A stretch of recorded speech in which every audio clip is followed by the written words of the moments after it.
And welcome to the hottest show on CUTV, Match Play. I am Creighton Rabs. We're delighted to have you with us. And our two contestants today, to my right, is the most popular television celebrity in Irwin as we speak, Cody Jeanette. And our most famous transplant from the state of Georgia, Zach Lemaire. Gentlemen, you ready to play with some matches? I'm ready to go, Creighton. It's going to be a really fun time today. Zach? I'm ready to go too, Cody. I hope you're ready for a fight today. Well, gentlemen, I prefer lighters, but that's just me. All right, first question. We're talking men's basketball. California Vulcans failed to score a field goal in their first 10 minutes of their 70-53 loss to IUP this past Wednesday. That loss will basically keep Cal U in the number 6 seed in the PSAC West. Question: who needs to step up big for the Vulcans in these final 4 games? And Cody, we start with you since you won the toss backstage. Well, let's get started by saying that whenever you are not offensively productive, you're not going anywhere. So in terms of who needs to step up, I'm just going to say the whole men's basketball offense as a whole. They need to put up more points. If I remember correctly, they only scored 60 or fewer in the past several games. Maybe there's an exception somewhere in there. But, you got to start putting up 70, 80, 90 points a game, and that'll be enough for you to get a victory. And it's going to be a fight to the very end in the PSAC West with them being in 6th place. And I believe if their offense can step it up along with their defense staying strong like they have been, they will make a playoff run in the future. Yeah, Cody, I like what you said. The whole team needs to step up. I'm looking at a trio of players, all seniors: Keith Lowe, Mitchell Wheaton, and Quentin Harding. They have not been performing as high expectations as seniors are supposed to be on a team. And being senior leaders, Keith Lowe, yeah, he's leading the team in points per game. And Quentin Harding will have his games where he goes off. Mitchell Wheaton is somewhere lost in the weeds of the team. Tynell Fortune, Jake Jakubic, they're kind of overtaking his role. So the trio of seniors is going to have to step up as the tournament approaches. Now, knowing what you said, their defense isn't bad. A couple of their big players, Art Cook, Chris Williams, they're performing better. But Quentin Harding and Mitchell Wheaton, they've taken a lot of bad fouls lately, and they're going to have to get some more rebounding prowess as the season goes on. Yes, and Vulcans will be traveling to Lock Haven tomorrow, so hopefully that'll get them right back on the winning track. Meanwhile, on the women's side, well, it wasn't exactly the prettiest games in the history of the Cal-IUP rivalry. After tying the game at 50 at the end of regulation, the Vulcans only scored 1 point in overtime en route to a 59-51 loss to the Crimson Hawks. It didn't help that the Vulcans went 2 for 7 from the foul line. They are now in the 4th seed in the PSAC West. Question: can the Vulcans make a deep run in the PSAC playoffs? We start with Zach. I think they will make a deep run. Having a home playoff game almost secured for the first round at the Convocation Center. After that, you'll probably have to go on the road, maybe the Hammermill Center, or maybe the Kovalchik Complex again against IUP. But the women's team is starting to round into form. Raya Gatson has just come back from injury. Elena Antonenko, although she's in foul trouble, fouled out in the last couple of games. She had 6 blocked shots against IUP and almost a double-double in the game. So she's starting to collect herself defensively as well. Where it matters most is IUP shut down Stephanie Michael. They double-teamed her the whole game, and it shut down California's offense enough that they weren't able to score enough. Mahardy finished with 0 points. So that goes to show you Stephanie Michael is the leader on this team. To answer your question very simply, Creighton, yes. I do believe that the women's team will make a run, and I believe that they have a better chance more than the men's team does. I will be honest. IUP is leading the way in both men's and women's, last time I checked at least, in the top of the standings. So they were both really strong games to play, and they were going to have a hard time regardless. So you kind of expected that to turn out as a loss, even though you didn't exactly want it to. But because it would have helped to gain some ground there. But yes, they are doing better than the men's team, in my opinion. They are able to get presence outside the key, inside the key, and everywhere. And their defense is really good at communicating. And on that note, we're well over time, but we can tell you it's Gannon 1, Edinburgh 2, IUP 3, Cal 4 in the PSAC West women's standings. On the baseball, Cal U's baseball team was supposed to open the season today against Penn State Greater Allegheny. Operative word being was, as the game was postponed due to weather. In other Cal U Vulcan baseball news, senior utility-man/pitcher Kyle Petty is on the watch list for the Tino Martinez Award for top player in Division II baseball. Question: how big of an impact will Kyle Petty have for the Vulcans this season? We will start with Cody. Kyle Petty is one of the biggest assets that this baseball team has. He led the way last season with a .359 batting average and a 7-4 pitching record with a total of 13 appearances, 10 of them being starts. So whenever you have a player like that that can both pitch and hit extremely well, he's going to become a very large reliability and a very powerful weapon to carry this team throughout. And hopefully with some other offensive presences and some other pitching presences, when they combine the two together through chemistry, it'll work out really well in the long run for them, and they'll be able to go really far. Yeah, Kyle Petty is going to be a very big asset to this team this year. Being on the watch list for the Tino Martinez Award is kind of like being on the preseason favorites for the Heisman. You take a little bit of honor in it, but you don't want a lot into it. So now that he's on that watch list, he has to go out for his team to perform for his team. Because the biggest award is not the individual stuff. It's about winning the championships, the PSAC West Championship, PSAC Championship, maybe even get the Division II title.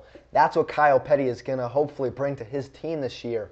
Now, being a utility man and a pitcher, that is a big role for him. If he happens to get hurt, California is going to be in a big hole because not only is he a good utility player, you plug him in anywhere, he'll get you the hits, he'll play good defense for you. But if you need a pinch role for a pitcher, he'll step in there and get the job done too. So let's see what he can do. Yes, and well, now we're on to our final topic of the opening segment. It's a fan topic. That's where you, the fans, get to pick. Ask us, hey, anything out there? It could be Cal U, Pittsburgh, national stuff, whatever. Just hit us up on Facebook for more details. So, fan topic this week is the NBA. Can it be coming to Pittsburgh? NBA Commissioner David Stern recently told the Houston Chronicle that Pittsburgh is on a short list of cities which could potentially be home to an NBA franchise, either through expansion or relocation. It was made in the context of the Sacramento Kings looking into moving to Seattle. Question: do you think Pittsburgh can support an NBA franchise? We start with Zach. Although I would like to see an NBA franchise come to Pittsburgh, at home I see the Hawks all the time doing well. I don't think Pittsburgh's going to be able to support. They already have their three big teams in the Penguins, Pirates, and Steelers. So the fans are going to have to become more adjusted to having a fourth team. You know, it's a tribute to winning here in Pittsburgh. And if you bring a team like the Kings or maybe even some other low team to Pittsburgh and they don't start winning for a while, the fans aren't going to like them. And they already have Pitt basketball downtown with the university. So they do a well enough job to bring in some fans and bring a winning atmosphere here. That's the only problem I see with the Pittsburgh NBA team. You won't have enough wins early on, I don't think, and that's going to hurt them. I'm going to have to agree with Zach in his point that we already have the Pirates, Steelers, and Penguins, the three major teams. Huge fan base for them because they've had a large history of winning, but with the exception of the Pirates recently, of course, but that's a whole different story. If you were to get a basketball team here, yes, that would create some spark for the first couple seasons maybe, and then, like you said, if they don't start winning and making the fans happy, the popularity will die down. And if they do win, I think it could really help the city from an economic standpoint, but that's also a whole different story. I don't want to get on the topic of that. But in the long run, it's a really big risk that I personally do not think is worth what the city can put up with it at this time. Yeah, so it's going to be a topic of debate for quite some time, presuming the NBA decides to expand, or if any other teams besides Sacramento decide to move on. So, coming up next, stop by Primanti's, grab yourself a pop. We're going to be talking Pittsburgh sports right here on Match Play, only on CUTV.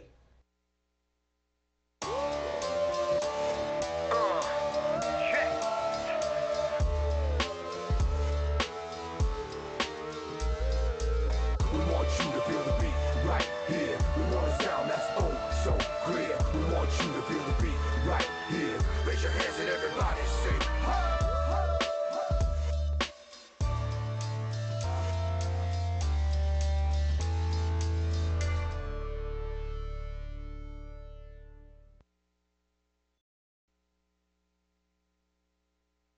And welcome back to Match Play. Time to talk some Pittsburgh sports. Let's start off with the Penguins. They'll be in Winnipeg tonight. Today also marks a big milestone for head coach Dan Bilesma. It was 4 years ago today he became head coach of the Black and Vegas Gold. Which leads me to this question. Of the three Pittsburgh sports teams, the three pro sports teams, who is the greatest head coach of all time? We start with Cody.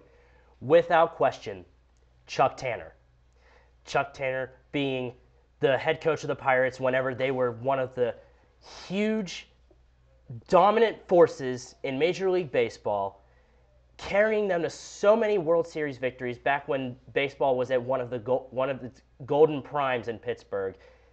And I can remember watching documentaries about the teams back in the day, and they said that if you couldn't play for him, you couldn't play for anybody. And I don't know what else says that in the Pittsburgh sports world other than that phrase right there. For me, I'm going to have to go with another Chuck. Chuck Noll, in my mind, one of the top three greatest NFL coaches all time behind maybe Tom Landry and Bill Walsh. Bringing 4 Super Bowl titles, never losing, having groomed so many Hall of Fame players. Chuck Noll was arguably the greatest coach in Pittsburgh Steelers in Pittsburgh sports history. Having Jack Lambert, Terry Bradshaw, Lynn Swann, so many big personalities on your team, be able to control them all, bring them all together, and win a title. I think that's great for Pittsburgh. And the winning tradition has extended on to the other sports.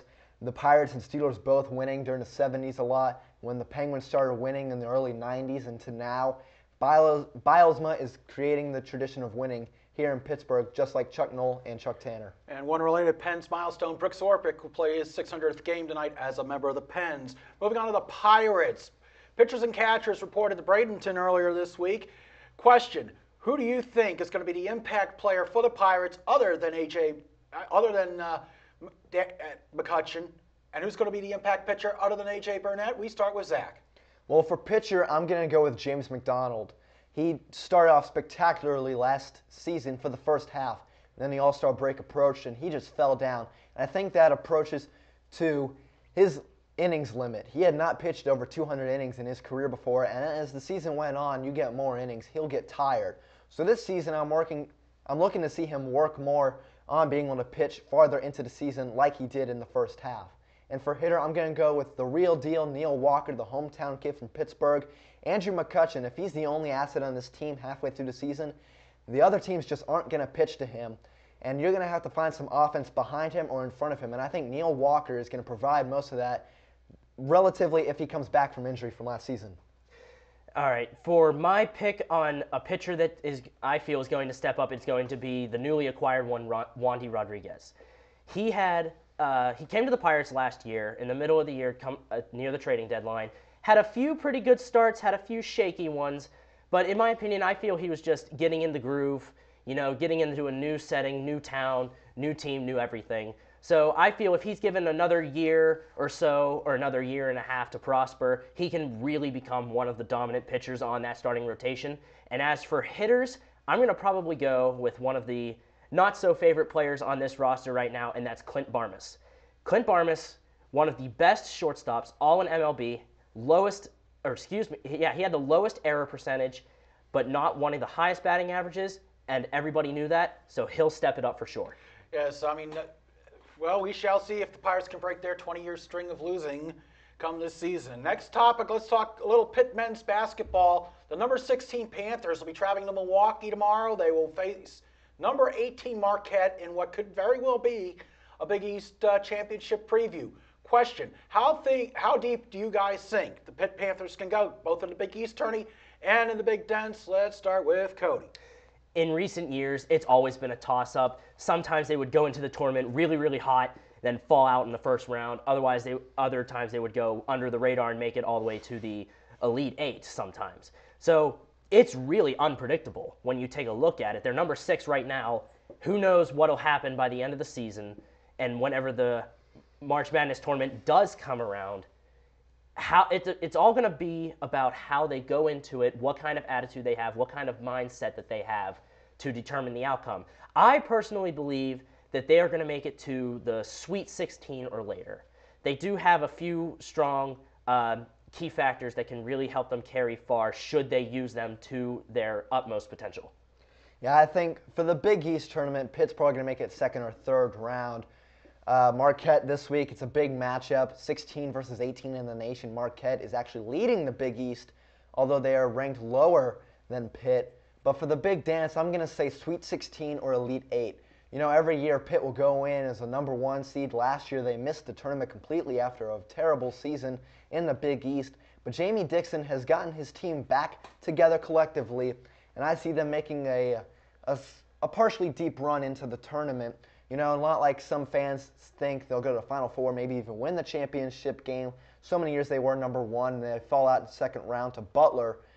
But this year I think Sweet 16 Elite 8 is a good record for them to go, and later on they can build on that. Well, that's why the Big East is always it's a coin toss. So many teams can win, and hey, who knows? And UConn won't be able to defend their title this season. Final local topic. Let's talk some Whitfield basketball. The tournament starts today. A couple key games of note for our viewing area. Albert Gallatin will be taking on Franklin in Quad A girls action tonight. Yak will take on Katanning in AAA boys action. Mapletown and Leechburg in single A boys action. And of course, Cody, I know you're looking forward to tomorrow night's Norwin versus Upper St. Clair game in Quad A boys. Question, who do you think will be cutting down on nets at the Palumbo Center 2 weeks from now? We'll start with Zach.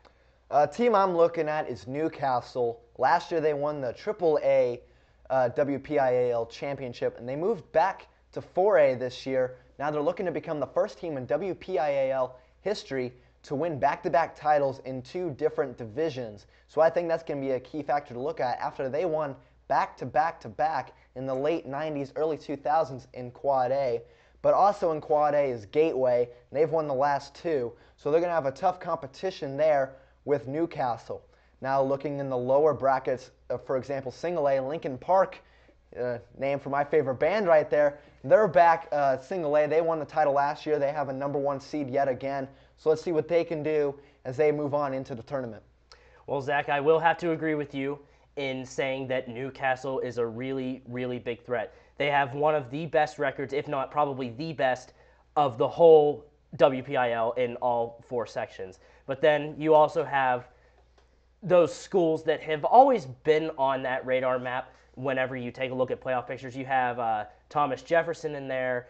You have GCC in there. You have Hempfield in there causing some trouble with my hometown Norwin, of course. So it's definitely going to be hard fought no matter where you look, whether it be single A, double A, triple A, or quad. So it'll be really fun to see what happens, but you are definitely right. Newcastle is a really big threat, and I have predictions for them to go really far. I think it'll be interesting to see how well, if Newcastle can go all the way, see how well they match up against Chester, which is to Pennsylvania high school basketball the way Clareton is to high school football in this state. Coming up next, we're going to go national. We're going to get American, boys. You guys ready? I'm ready. Heck All right. yeah. We'll be right back here on Match Play, right here on CUTV. CUTV is always on the air online. Like us on Facebook for upcoming events and status updates. Follow us on Twitter at CUTV_PA for behind-the-scenes exclusives.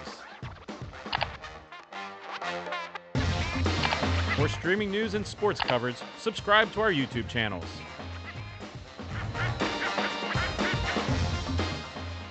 CUTV social media. It's always online. And welcome back to our final segment of Match Play. It's time to go around the country, bringing you a variety of sports. Yes, I know it was I stole that from Wide World Sports, but who cares? First topic, we're talking. The International Olympic Committee is dropping wrestling by the 2020 Olympics. So that means we may very well not see any more Olympic heroes like Bruce Baumgartner or Kurt Angle representing our country on the wrestling mat. Question, should wrestling be dropped as an Olympic sport? And if so, what sport would you drop instead? Cody. I agree. I agree that it should be dropped, much probably to the against the opinions of wrestling fans out there.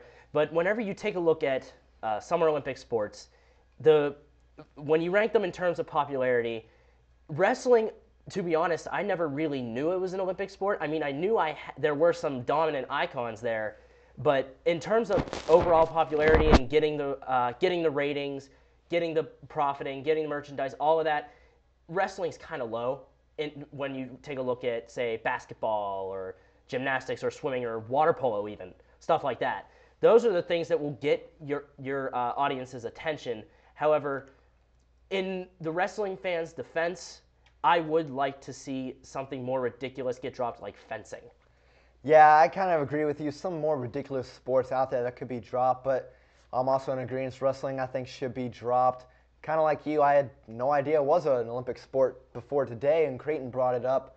So it's not much to the fans of the USA team to watch a sport in which you probably have no interest in, like you said.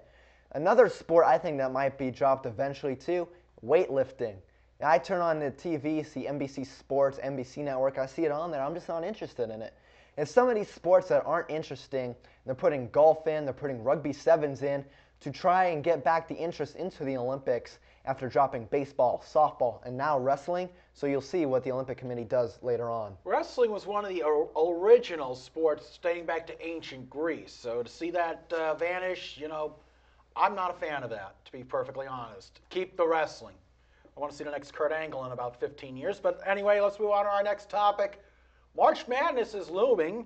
Top 5 teams in the most recent polls are Indiana, the state of Indiana, not IUP, Duke, Miami of Florida, Michigan, and Gonzaga. But that's the AP top 5. The USA Today top 5, same 5 teams, different order with Duke on top. Question, right now, if the season ended, who are your 4 number 1 seeds? Zach? For my number 1 overall seed, I'm going to go Indiana. I think they are a better team than Duke. They've had a couple close losses to good teams. And then following that, I'm going to go Duke as the ACC champion, Gonzaga, who is playing really well, only 2 losses on the year, one of them to Butler, who is a very good team still. And for the 4 seed, I'm going to sneak in there. I'm going to say Miami, because I think they're going to end up playing Duke in the ACC championship game, but I think their record and the way they've held themselves in the ACC, right now they're 10-0, 11-0. They're doing exceptionally well this season, so I think those are going to be the 4 number 1 seeds as the tournament begins in late March. Well, 2 of my picks are similar to yours, Zach, if I heard you correctly. I do have Miami of Florida on my list, along with Indiana. They're both really strong, both really dominant. They have some of the best records in all of the NCAA. But for my 2 different picks, I'm going to have to go with always dominant force Syracuse. And my 4th one, I'm going to go with something that's really bizarre, really under the radar, but Montana. Montana has they're leading the way in their conference with only a few losses, both in conference play and overall play. And then I feel like they're going to be one of those teams that goes really under the radar, that just sneaks their way in there and be like the Pittsburgh Steelers that won Super Bowl 40. Nobody knew that they were going to make the playoffs or make the run that the heck of it they did. But I do believe they have the power. I didn't even know they played basketball in Montana, to be quite honest. I mean, Gonzaga's always going to be in a discussion. Look back to St. Joe's from a few years ago. Next topic, RG3, just 1 month after having reconstructive knee surgery, ESPN's reporting that he could be back in time for the start of the 2013 season for Washington. Question, do you believe the rumors that RG3 may actually be back in time for the season opener, Cody? As long as he is able to pace himself and work out accordingly, yes. I do believe that he will. I don't see why he wouldn't. He was one of the best weapons that the Washington Redskins had on their team last year, and they're probably going to do anything that they can to get him back onto that roster and back onto that practice squad and starting the season off. Coming into his sophomore years have always had that infamous shaky season for any position player. But As long as he paces himself, yes, and he doesn't work out too hard and hurt himself even more. Because if he hurts himself even more, he could really hurt his chances to making it back onto the squad and starting for the team. Yeah, I agree with you. I think as long as he paces himself, he'll be back. You know, reconstructive knee surgeries have come a long way. You look at what Adrian Peterson did, coming back and winning the MVP after rushing for 2,000 yards, after tearing 3 ligaments in his knee. That's something to be said about the treatment of players that hurt their knees nowadays. Heath Miller for the Steelers also tore an ACL and MCL, so we'll see if he can come back. But RG3, one of the best athletes in the NFL sports period, I think he'll be back out there for Washington game 1. But if for some chance he's not, Washington always has Kirk Cousins backing him up. And as you saw early in the season against the Ravens and the Browns, he can come in and play exceptionally well when needed. Okay, and gentlemen, behold in my hand, I hold the final question of today's match play. We're going to be talking about the Boise State rule. The NCAA is proposing a rule that would, quote, require teams to either have their jersey or pants contrast in color to the playing field. It's in response to Boise State's famous blue turf and their all blue unis, but it also affects other teams as well. Question: is the NCAA going a little bit overboard with what a rule I think is absolutely ridiculous, Zach? I don't think it's ridiculous at all. Honestly, you know, I played baseball for my high school team, and seeing teams that had green uniforms, it would blend in with the grass, or even white uniforms, you can't see the ball coming out as well. So when you have blue on blue on blue, you're going to lose some players there. And I know it affects some other schools, but I think it's a good rule for the NCAA and try and clear up some fairness policies there. You know, blue jersey, white pants is nothing to be, mad at. Boise State should have probably seen this coming. Their blue turf field is known all around the nation, but they're going to have some adjustment periods where they're going to be the blue on white or the white jerseys on blue pants. So we'll see how that affects the team in their stadium. You know, even though it is a really bizarre rule, it makes sense. You know, you have to be able to see the people on the field wherever they go at all times. And I'm really surprised, actually, that Boise State was able to play how they did without being able to see their players the most that they could. You know, putting white pants or a white jersey on the player will be fine. It won't affect the team's performance whatsoever. It'll only improve it. And, you know, you like to think that whenever you can see your players better, that you can perform the fundamentals better. And that's, even though like I said, even though it's bizarre, it makes sense. And I somewhat agree with it. I'm of the opinion that, you know what, I mean, they shouldn't have had the blue turf anyway. I personally think it looks ridiculous. Just like Eastern Washington's red turf up there. That's even dumber, but be that as it may. And I will wrap it up for this edition of Match Play, gentlemen. 5 seconds, closing thoughts. I thought it was a good match today. Cody, good job, well done. It was. I had fun playing with matches today, and I'll be anxious to see the results. Yeah, so are I, and that's where we get you, the viewer, get to pick the winner. Log on to facebook.com/CUTV to choose who you think won today's episode. For Cody and Zach and Allison in the back, I'm Creighton Rabs. Thank you for joining us. This has been Match Play on CUTV.